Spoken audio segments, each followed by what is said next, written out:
Good morning. GM. Yeah, GM.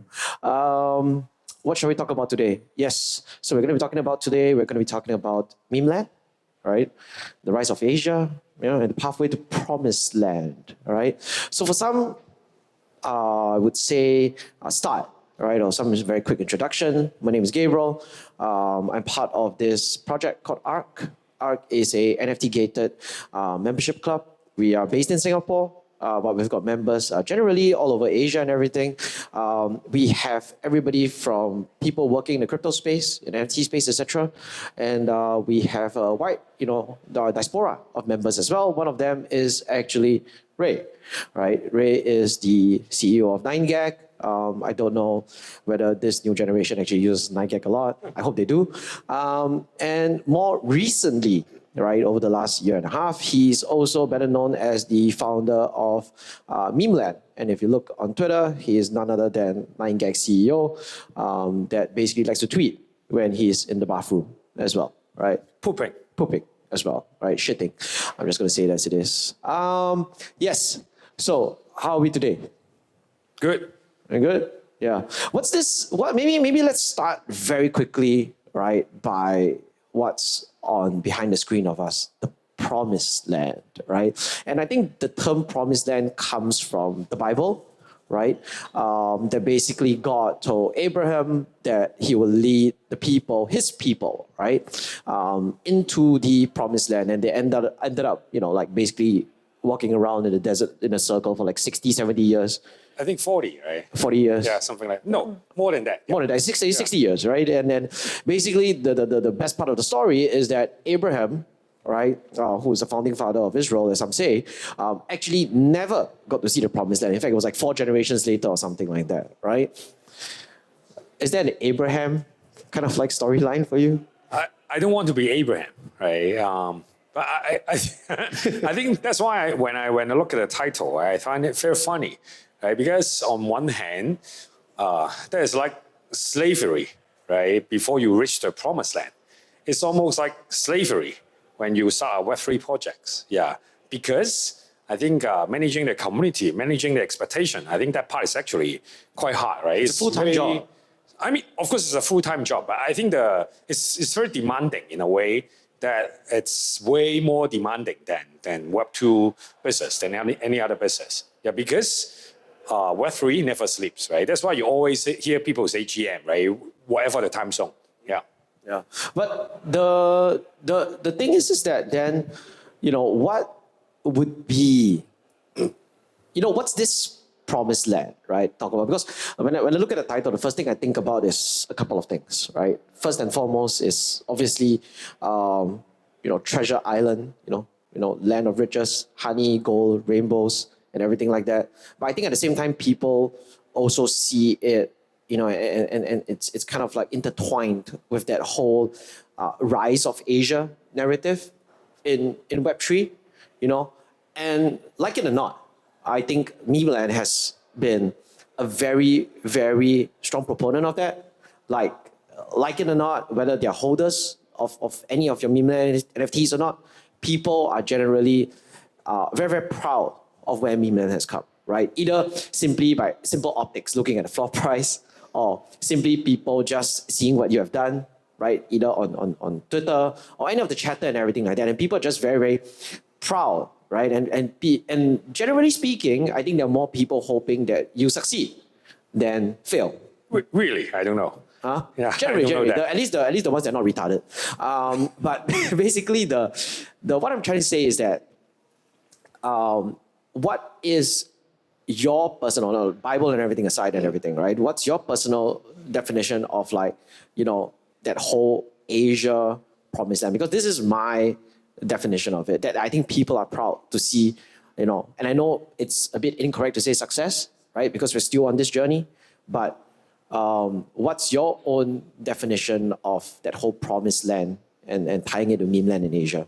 I think in general, right, I don't really think about countries that much. I don't think about geographical location that much, right? But at the same time, I think that the world is seeing more like, okay, the minority should speak up, right? That's why you see a lot of like different races in different countries, right? They have different movement and stuff, right? But I think one thing that is pretty or beautiful in Web3 is actually people don't care where you are from, right? I mean, behind the dog PFP, behind Memeland, NFT and stuff like that, right? You actually don't know whether there's a guy or a female or male, a dog, a cat, right? You actually don't know that, right? So somehow it's very, very gender neutral. It's also very race neutral. It's very country neutral, right? But somehow, because of that, you can see that Asia is actually going up, right? Because in the past, if I tell you, okay, this is made in the USA, right? This is made from made in France, right? Then maybe you think, they are better,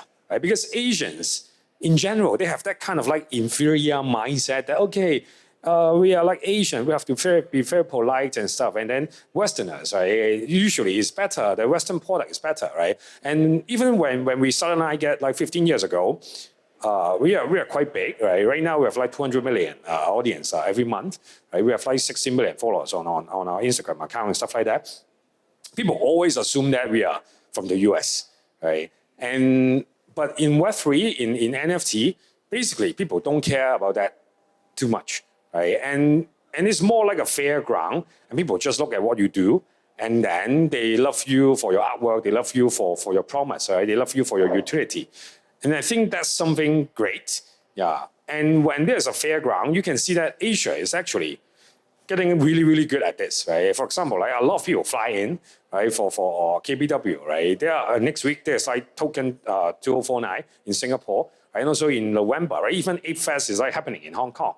Right? Because I think all the smartest team, they know that the money is in Asia, right? The future is in Asia, right? The crypto future is in Asia, right? But to be honest, even before Web3, all the fastest growth, right? The biggest growth in all the luxurious goods and stuff is all in Asia, right? Specifically China, right?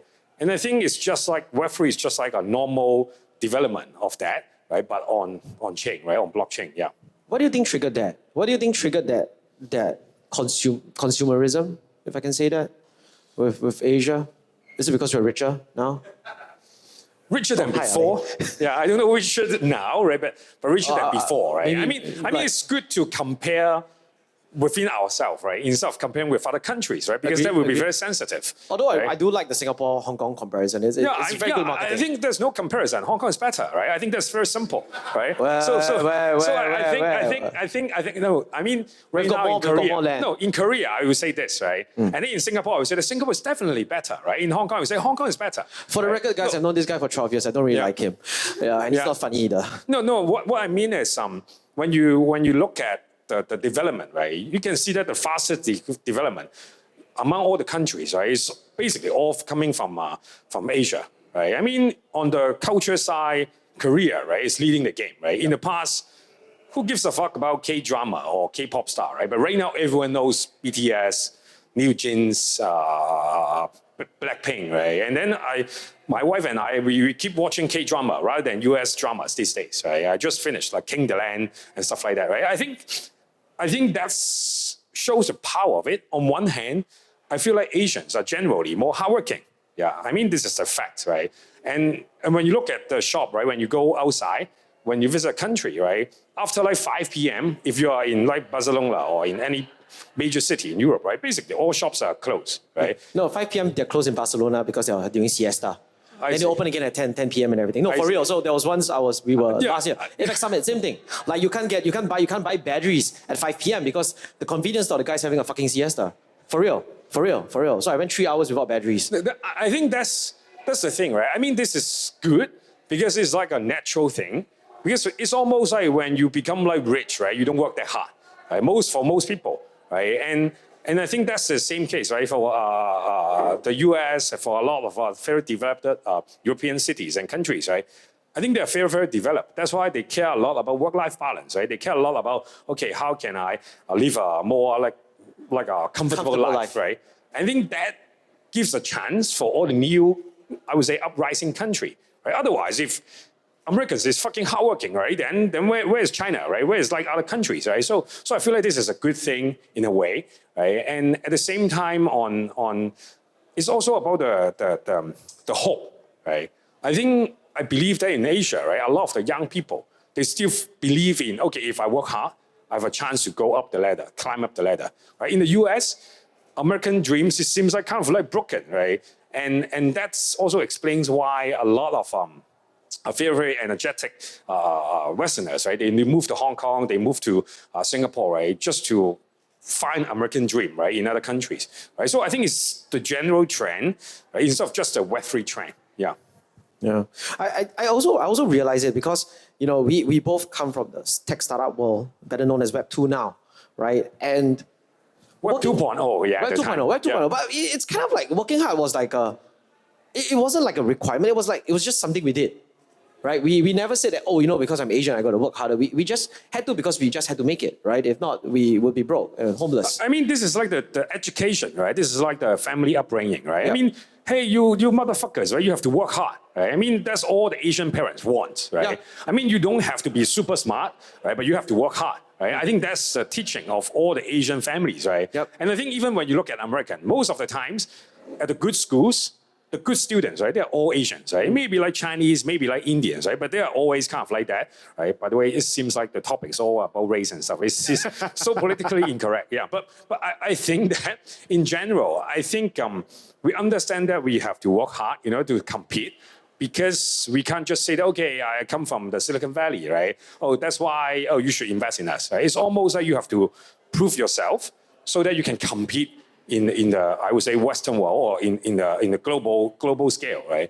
I think that's the general view, right? And for example, when we were joining like 500 startups, like how many years ago? 12 years ago, 12 years ago, yeah. right? There were like 30 companies in our batch. We have a big co-working space. We work together, right? Most of the time, after like 5 p.m., 6 p.m., all other companies left. Right? There were only two teams. One of the team is us, right? And then another team is a team called Pick Collage.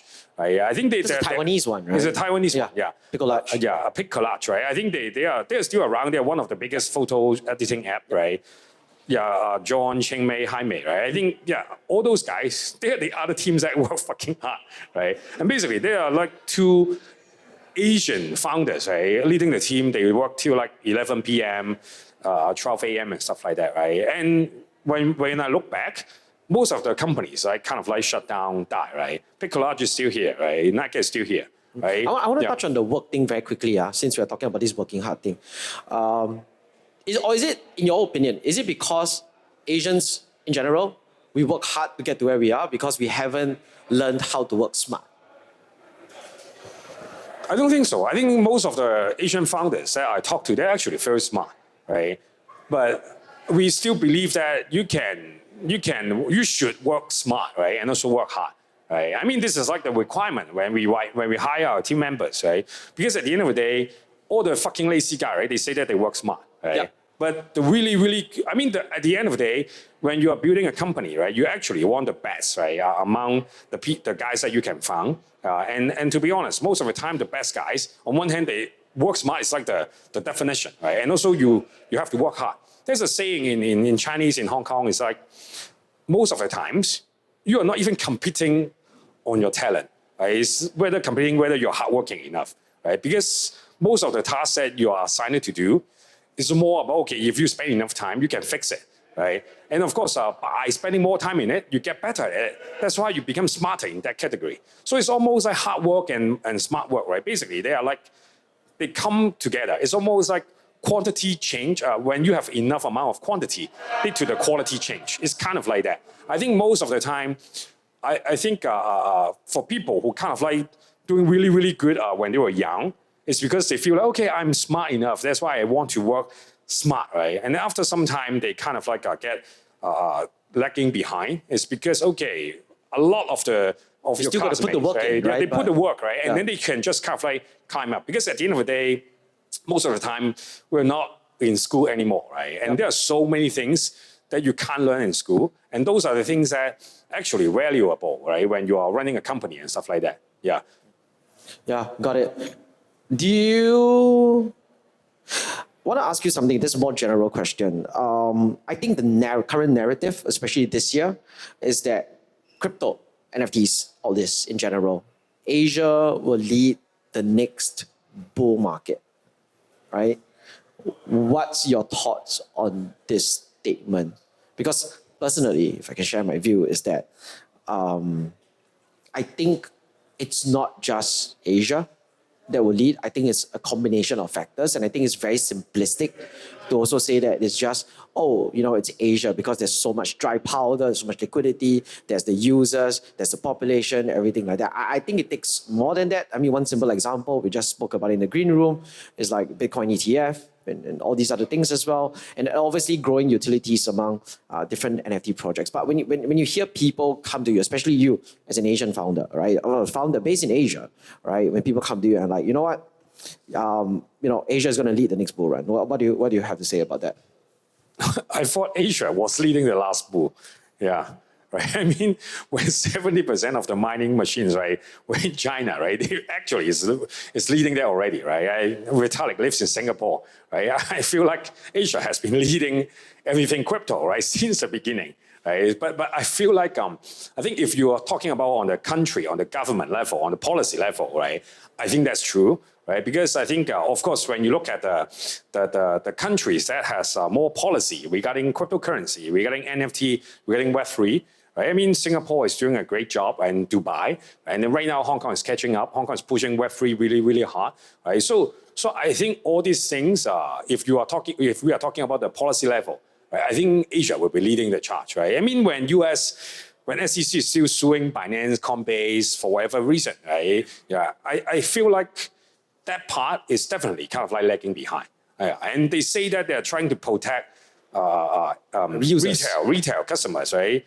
But fuck, right? How come they don't sue all those scammers? So and stuff, scammers right? and all the Insti people and all the people who are basically doing insider trading and everything like that. Yeah. So I feel like if we are talking about the government and policy, I think that makes a lot of sense. Yeah. Yeah. Want to move on a little bit to Memeland. What's your... Do you think that you would have done, I wouldn't say wouldn't have done anything different, but like looking at everything we've just said and everything like that, and just listening to everybody and everybody online as well, do you think it's advantageous, regardless where you are from the world, right, to be based, say, Hong Kong, Singapore, Korea, as an example, right, in Asia? Because there's no point talking about, oh, you know what, it's the Asia's now, Asia's the future, when you don't see talent, regardless where the talent's coming from, moving to key cities in the world. Would you say that that's a one of maybe 20 factors to consider, for Web3 founders starting up, in the NFT space, for example?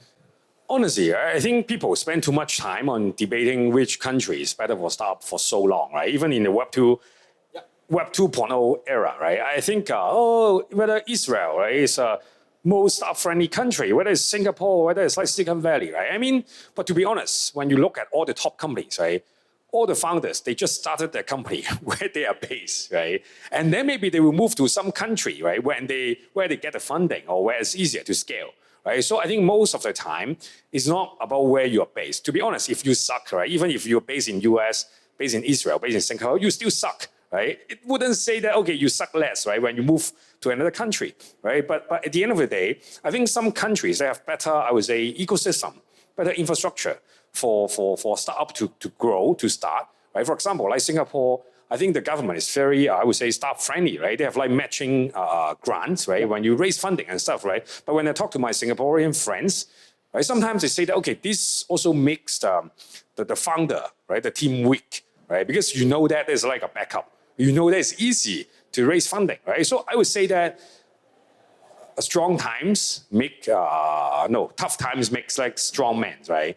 And then good times, right, makes like weak men, right? I think it's kind of like that kind of issue, right? When you are talking about different countries and teams and stuff like that, right? But when we talk about talents, I think in Web3, right, we talk a lot about decentralization, right? For us, and I get at Memeland, right, what we do is, we also have decentralization of our team, right? I think since like 3 years ago, when COVID started to hit, right, we went through 100% remote. Right now, our team, we don't have an office, right? So sometimes when our holders, they say, I'm visiting Hong Kong, I want to visit the Memeland office, right? you gotta visit my home, right? Yeah. So because we don't actually have an office, right? So when you can actually decentralize your team, then basically the talent question, right, is not really a big question anymore. Actually, Yeah. you're right, because I'm a huge fan of that whole. I wouldn't even call it decentralization, but just having different types of people scattered around. I think in Asia, especially, you need that, right? And that's also from not just a community, but also a business development perspective as well. Because imagine if you have an entire team that's based, say, in Singapore or Hong Kong, right? But you've got either holders, customers, clients, whatever we call them, all over Asia, right? And it gets very, very hard to move around, right? So I actually really like, and in fact, we've tried it last time, at my previous company, where we had people based in, say, Bangkok, Singapore, and then a couple of people Seoul, etc., etc. It just makes things very easy to reach people as well, right? And obviously, the result of that is that you have to be, lack of a better example, disciplined remote working. And I think that's one of the things that whoever can does this the best will succeed, especially in this part of the world. I have a different view, right? To be honest, right, even though we are like 100% remote, I'm not really an advocate of, okay, remote works better, right? I don't really believe in that. I feel like it's just you find the way that works for your company, right? Because at the end of the day, if you are making cars, right, you can't have a remote team, right? That's why Elon Musk, right, he came out to say that, let's ban remote work, right? Because he need factory workers, right, to go to the factory to make cars, right? Meanwhile, if it's like totally online, on-chain and stuff like that, right, you don't have to go to a place to work together. Right? Of course, there's like pros and cons. There are pros and cons when you think about remote work and stuff. But I think there are so many things that you can also say when there's like office work, right? Because, for example, if I have to go to office every day, right? Even in Hong Kong, it's like a very small place, right? The commute time is like at least like 1 to 2 hours per day. Exactly. Right? Exactly. I can sleep that 1 to 2 hours. I can spend more time with my family. Right? I think all these kind of I would say, disadvantages of office work is also true, right? So I think at the end of the day, I think people are very, too simple, right? And also media generally sucks, right? Because they always want to create controversies, right? So that you will voice out, you will leave a comment, right? Because I blame social media for that, right? I think I also blame Nike for that, right? But somehow, I think at the end of the day, it's about finding your own way, right? The older I grow, the older I feel like there's no best solution, right? But there is a best solution for you, right? For your company, right? And to be honest, if you believe in that, you just have to kind of like change your policy towards that, right? In general, I feel like it would be better to go all in than just like having half-ass like solution, right? That's why when you look at most of the companies, when they complain about, okay, remote work lower the productivity, right? It's usually when they have a hybrid model, right? And when you talk about, okay, lower productivity, I think they have fantasy of high productivity at work, right? Me, myself, before I started my own company, right?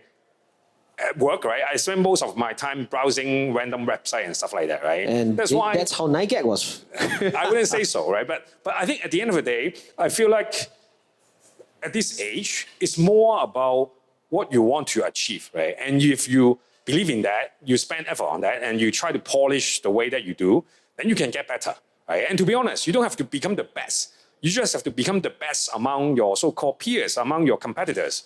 Then you can survive. I think this is a concept that's very wrong, I would say, instilled in our schools. Oh, you have to become the best, to survive. No, right? I mean, just look at all your classmates at university, at high school. Even though the guy who came first, right? But the guy who came second, the third, right? They can still make a living, right? For me, I had a pretty decent academic result at high school, but at college, right? I suck, right? That's why I studied law. That's the reason I didn't become a lawyer, because my academic results sucks, right? I spent too much time on extracurricular activities, right?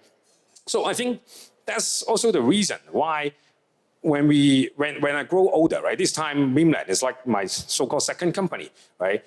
I just feel like, okay, we just have to be ourselves and then tell people what we want to do, right? And to be honest, we don't have to make the world love us, especially in NFT, especially in Web3, right? For example, like NFT, right now we have like 3 collections, right? You the real MVP, the captains, the potatoes, right? You the real MVP is like 420 item. And then for the potatoes and also the captains is like 10K, right? Items, right? And to be honest, the total holders is around 5,000, 6,000 people. Yep. Right? If you can make 5,000 people, 6,000 people love your product, love your vision, it's good enough to start.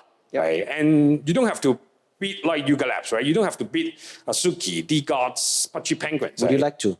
Yeah. Would you like to? No. I think honestly, most of our holders, right, they actually own a few collections. Right? For me, I own Pudgy Penguins. Right? I own a lot of, not a lot, right, but some Bored Apes. Right? Memeland owns some Bored Apes. Right? I think at the end of the day, the world is so small. I mean, the Web3 world is so small. I would love everyone to win, right? Because the real enemy is not Frank, it's not Segabon, right? It's not Luca, right? The real enemy, so-called enemy, right? Is actually all everything outside of Web3, right? I think those are the things that is like the real, I would say, competition, right? I mean, right now, for people, especially for the community, right?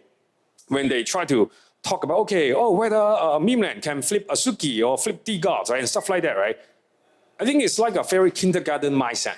No, it is a kindergarten mindset. But the thing is that, don't you think, in a very simplistic, we talk about, simple humans and everything. Don't you think it's this simple, small wins, and I call them small wins because I don't see even our own floor price and I don't give a shit.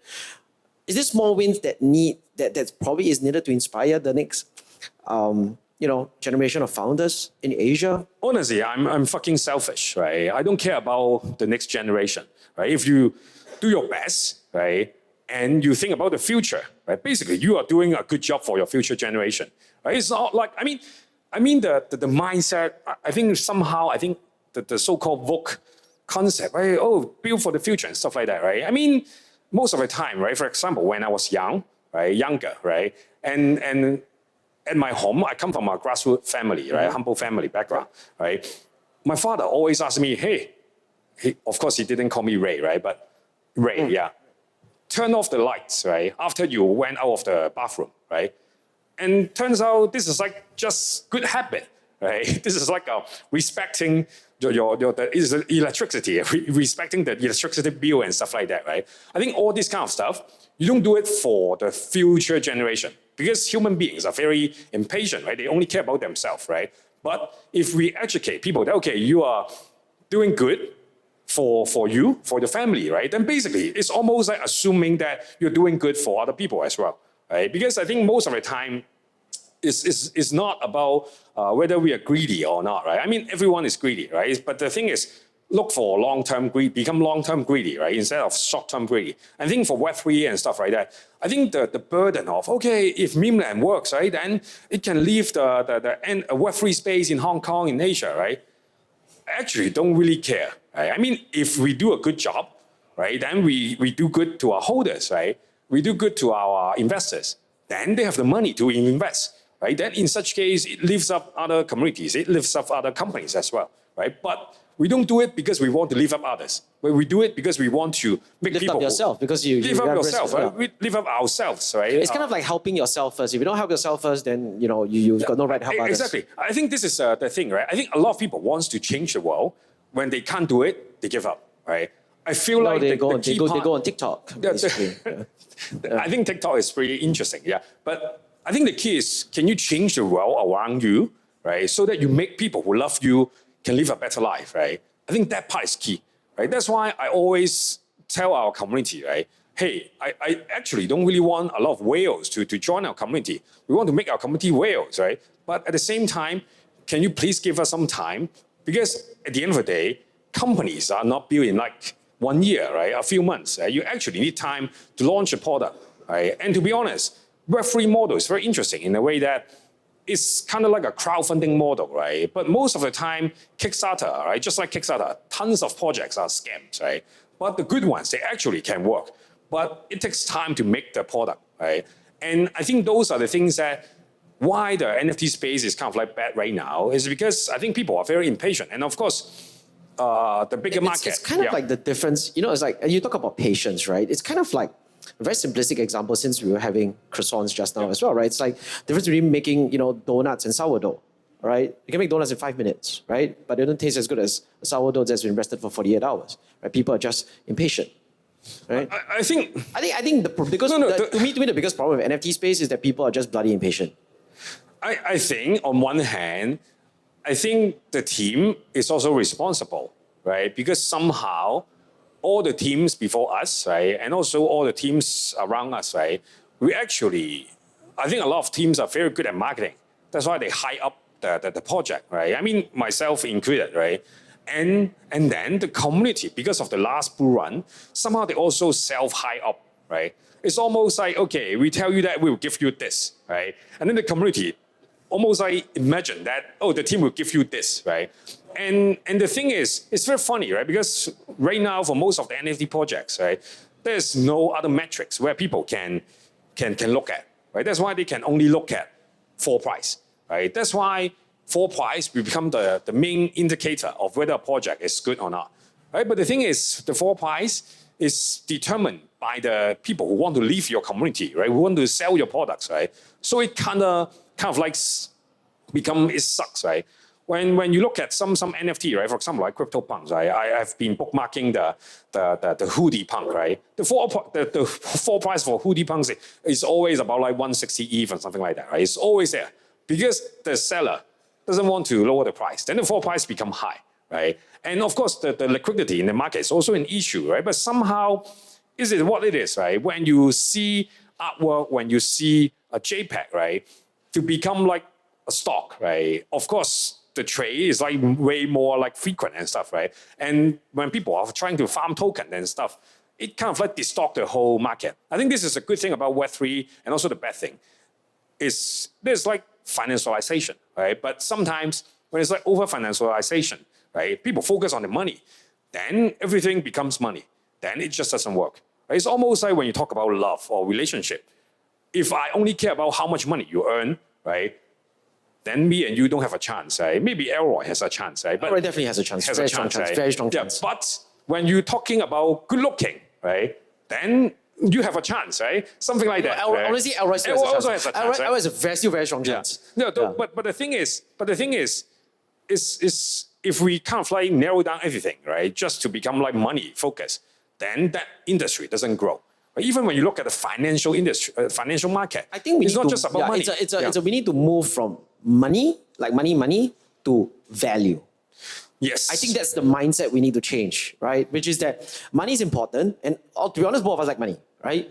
But I also think it's also, moving from money, right? Because it talk about relationships, right? It's also about the value add, right? And I think that's where we need to move to, and that's where the holders, our holders, our members, need to move to, which is, seeing that what is the value besides just money. I think on one hand it's the value, right? On the other hand, it's almost like back to the basics, right? But to be honest, if your captains hit 100 ETH, I'm selling my captains. Yeah, for sure, right? I'm selling. Yeah. I'm selling the company. Selling the company, right? No, I think Animoca would buy. Yeah. Maybe I buy Animoca. Yeah. Yeah, I remember like this. That, right? Is this recorded? Thank you. Yeah. No, the thing is... I'm messaging Yat now. Yeah. No, the thing is, I think when you are in the startup space long enough, you kind of understand that it takes time to build a good company, right? I mean, Animoca, like 5 years ago, 6 years ago... Nobody cared about them. Exactly, right? They're like a gaming company, right? But right now, they're like one of the investors in the space, right? And to be honest, when you look at Yuga Labs, right? Crypto Gaga, Golden Corner, right? I mean, those guys were nobody, right? Before Web3, right? So I think sometimes you just have to work hard enough, continue to iterate, right? And then maybe when you're lucky, right? When the market comes, right? Then you make it work, right? To be honest, a lot of people who make it in crypto become like crypto whales, right?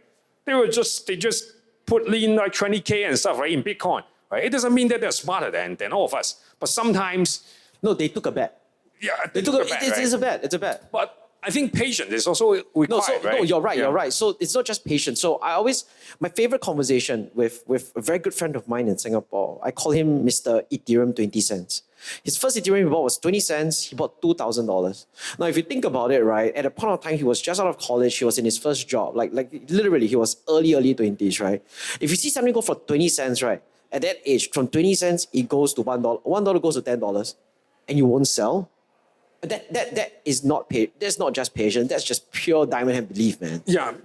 I think again, when we talk about that, it seems like we focus on the money again. Correct. Right. So I feel like why I'm bullish in Web3 It's not just about the money No, part. but correct. What I'm Yeah. saying is that there's also that belief, right? That this is something more. Yeah, Right? And I feel like I mean the reason why you don't sell when the price is like 5x, 10x, right? Is because maybe you understand what they're building, Yes, right? So yes. you understand the bigger vision, right? That's Yep. why you don't sell, right? And to be honest, for people who sell, right, of course they will tell you that okay, I sell at the top, right?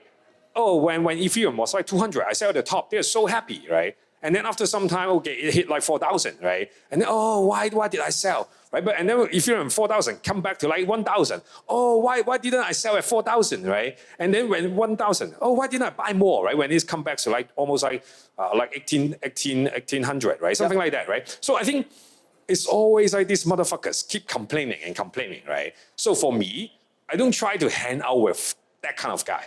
Right? I try to hang out with builders, right? Because to them, money is important, right? They're all greedy motherfuckers, right? But they believe in longer term. And I think that part is more important. Longer term greed. Long-term greed, right? That's Long-term what greed. Goldman Sachs talk about, right? All the time. But I feel like at the end of the day, what I believe in blockchain is when you look at the basic, right? I think it makes sense, right? I think that decentralization, ownership, that's what people, I wouldn't say decentralization is what people want, but it's actually what people need, right? But ownership is something people want, right? And I think those are the things that is actually happening with blockchain, right? And blockchain, when it started with Bitcoin, right? People, didn't really understand the power, right? But right now with Ethereum, it's actually kind of makes sense, right? For you to believe in that, right? And then at the same time, when you look at like NFT and stuff, it actually creates a kind of like community, a sense of belongings that Bitcoin or Ethereum, they couldn't really easily create, right? You have a lot of Maxi and stuff, right? But other than talking about the same shit, right? They don't talk about other stuff, right? So I think at the end of the day, it takes time, even for the best token, for the best blockchain to develop, right? And of course, when every company is like building around them, it also takes more time, right? But I believe that at least from what I see right now, there are a few things that we believe in, right? I think NFT is great for building community, right? And then fungible token, for example, like coins, right? I think Like it's meme coin? like meme coin. Yeah, we are launching that, right? But I think at the end of the day, I think it's good for creating and decentralizing the value, right? Because for NFT, even our potatoes, right, it's like one ETH, 1.3 ETH, right? It's like 2,000, 3,000 US dollars. Right? It's fucking expensive, right? It's like a Chanel bag, right? It's like a MS like wallet and stuff like that, right? Most people, they won't even buy a Chanel bag for their wife and girlfriends, right? So I think, but all these guys, they buy a JPEG for that, right? Maybe that's why they cannot buy the Hermes bag. No, they tell their wife and girlfriends, if I get this and flip it, right, I can buy 10 Hermes, bags. 10x and 10 bags, right? Careful, it's recorded. Yeah, and something like that, right? I think at the end of the day, I feel like those are the things that kind of like hinder the growth of the industry. When it's so expensive, it's almost like, when cars are super expensive, of course, only the rich people can buy it. Of course, there's no mass adoption, right? But you can see that what's the biggest car company right now? It's actually like, I don't know, is it still like Toyota, right? Or General Motors in the past, right? I think they basically turned something expensive into something affordable, right? And then sell that affordable to a lot of people, right? I think that's what people call disruption. I think NFT is lacking that kind of like disruption, right? That's why I feel like this market is a good time to rethink and reset, right? And that's why I feel like there will be some collections that survive and continue to be high price. But I think the new breed of NFTs, I think the goal is not to reach like 100 ETH, right? But more like, I minted it at like $10. But if I can sell at $100, right? That's also 10x. I think that is something that we believe that NFT is happening, right? That's why when you look at all the top blockchains right now, right, they actually all pushing NFT, right? Because not every blockchain can disrupt the financial ecosystem, right? But every blockchain can actually sell JPEG, right? And with the JPEG, you can actually create utility, create a community with it, right? So I think NFT is here to stay, but the price point may change, right? I think that's one thing. For fungible token, I think it's also very straightforward because right now, if I only have like $10, right, I can still buy Ethereum, buy Bitcoin, right, buy meme coin when we launch, right? So I think that part actually can open the gates to a lot of people, right? But all those guys, they don't really have to join your community per se, right? Because they only look at the price. And if I love your vision, I just hold it, right? And then wait for the next bull run or something like that. I can right? hold it and no pain because it's $10 only. Exactly, right? I think when the investment amount is smaller, when you don't fucking overinvest, right? You actually can chill. You don't care. Yeah. I mean, you still care, right? But you care don't, less. It's not like you you're care not gonna- less. Yeah. I think a lot of people, why they complain every single day is because they overinvest, right? And of course, I mean, team and stuff, right? I think a lot of teams suck, right? Memeland included, right? So I feel like we also have to do a better job in communication, in building, so that people understand what we are building, right? But I think, again, when the team is like 10 people and stuff, right, it's hard to manage a lot of stuff. And sometimes when you launch projects and even like a launching token, right, you actually have to work with like third parties, for example, like a centralized exchange. Then those are the things that is not controlled by you. So sometimes there's delay, right? That's why I think that the communication has to be done better, right? I think all this kind of stuff is required in order for a company to grow, right? I feel like there are only a few companies that are continue doing a better job at it. I think everyone is learning, right? The big question is, which team actually still has a war chest to continue to learn, right? Because it's fucking expensive to build. It's expensive to hire people, right? It's expensive to do marketing, to hold events like this, right? To hold all the interesting parties, right? So for me, it's almost like there are only a few companies who can continue to do that. But at the same time, after the fungible token, right? What's the token used for? If it is just pure meme coin, that's also fine, right? But is there any product will kind of like utilize a meme coin, right? For example, even like Doge, right? Meme coin, right? Bitcoin is also a meme coin, right? But you have to have your position, right? In the so-called, I would say, financial spectrum of it as well. Hierarchy, right?